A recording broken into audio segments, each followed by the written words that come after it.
Hello and welcome back to Kingdom Hearts with me, Matthew Caddis, aka Poogie. So, we are going to take on the final area in the game, which is the end of the world. Seriously, that's what it's called, the end of the world.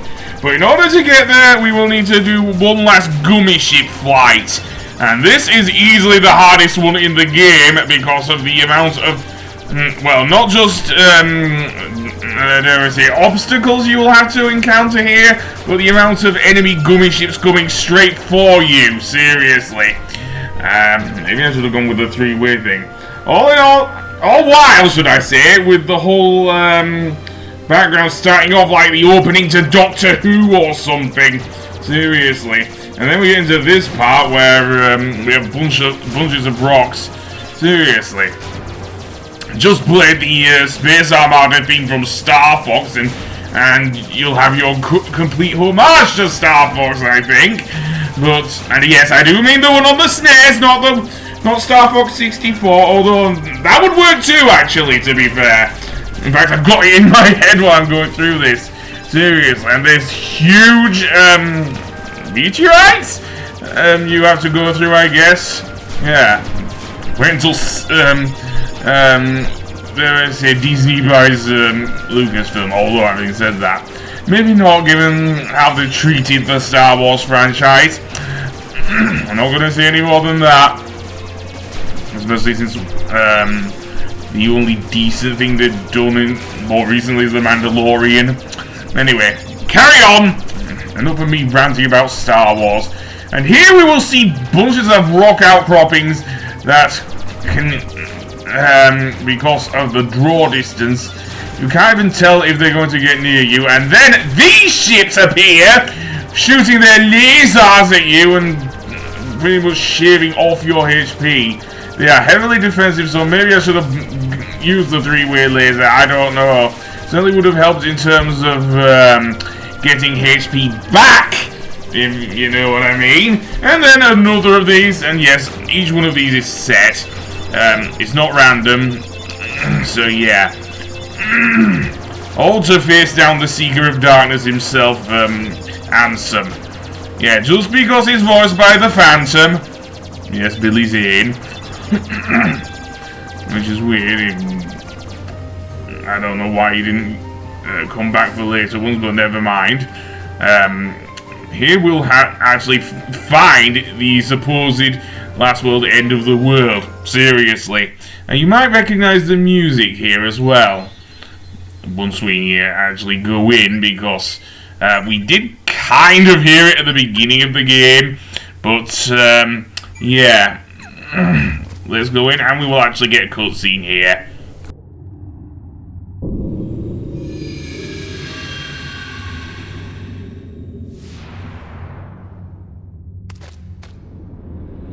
Gorge, is that all that's left of the worlds taken by the Heartless?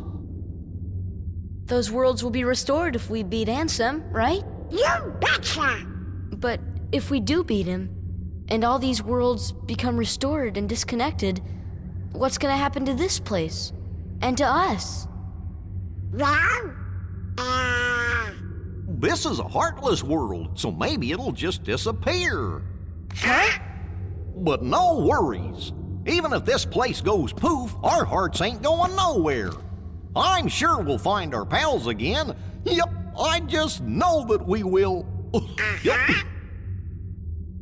Yeah, you're right.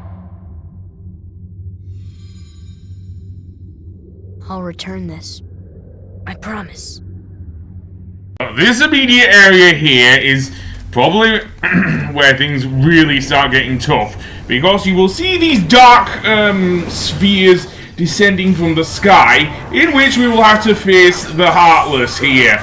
And these Heartless are very, very strong. Firstly, these Devil Heartless who carry huge swords around and pretty much are a nuisance. Seriously.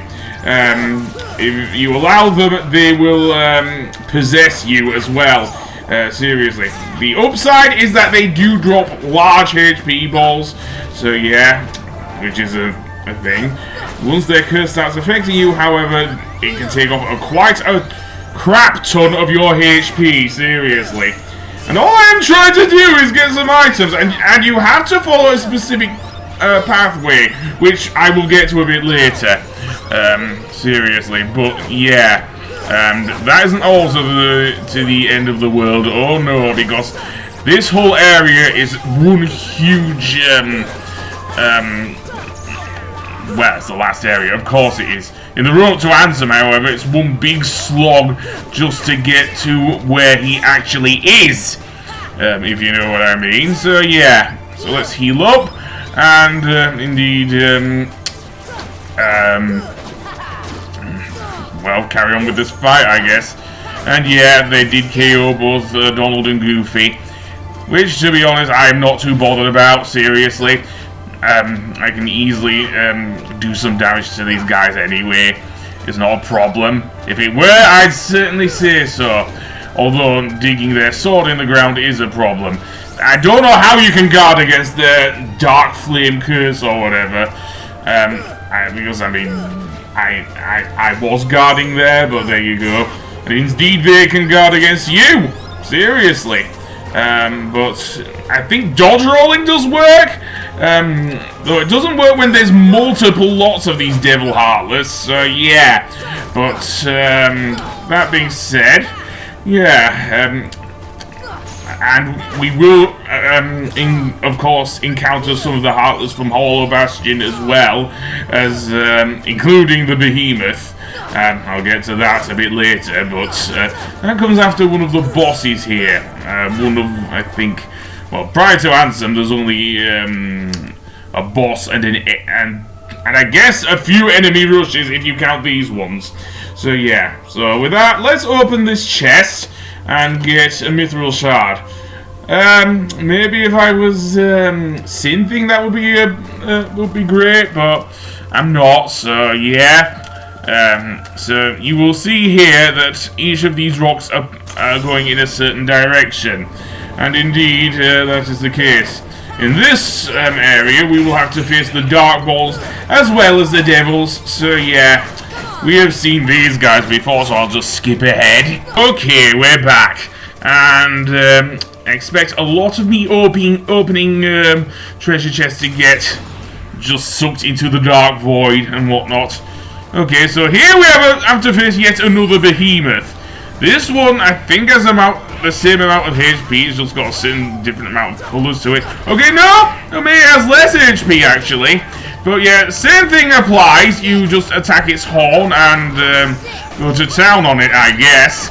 So yeah, nothing too hard at all, actually.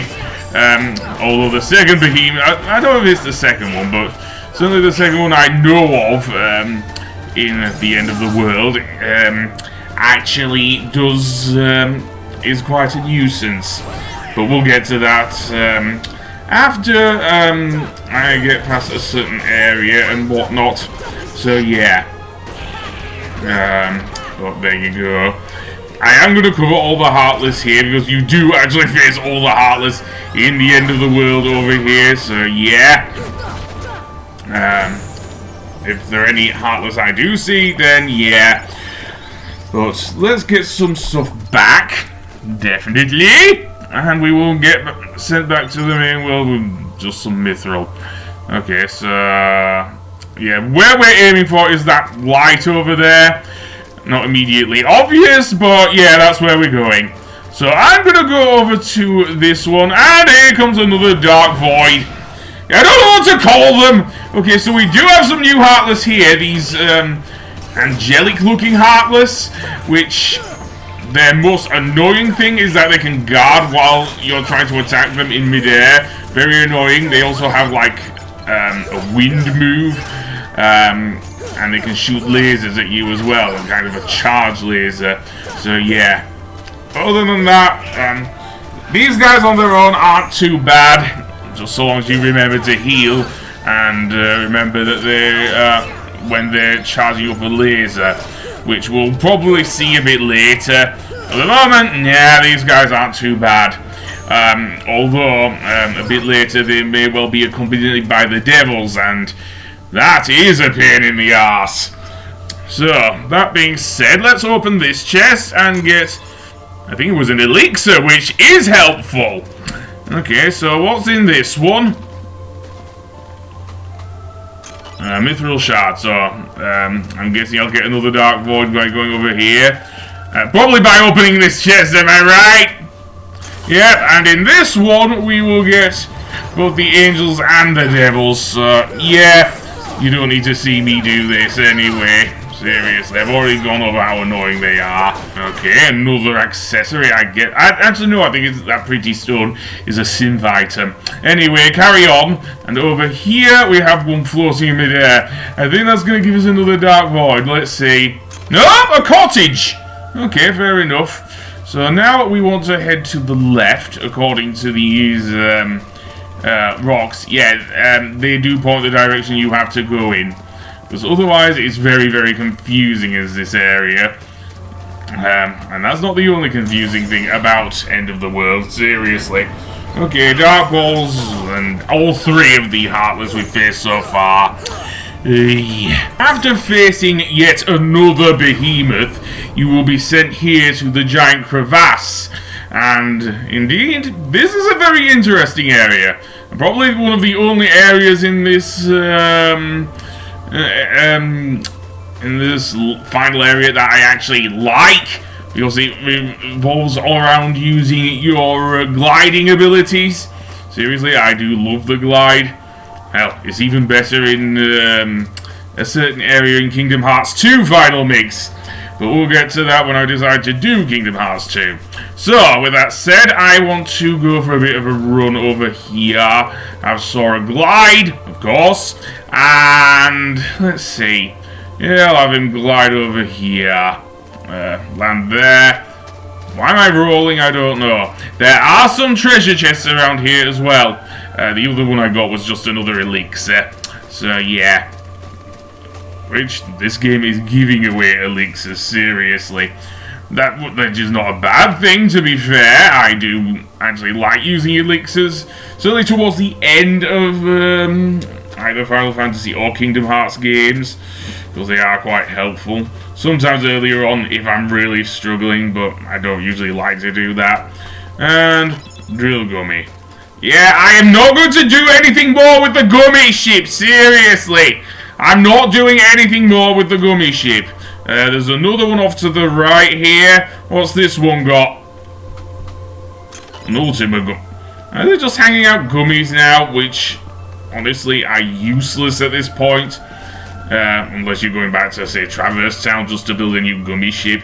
But with the Warp Gummy, that is kind of negated if you ask me. So, I do see one down there. It looks like one anyway, so let's see. Okay, maybe I was wrong. Oh well, them's the breaks.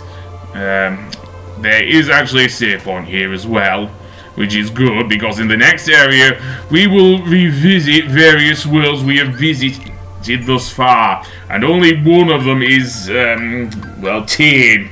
So I will see you then. Goodbye!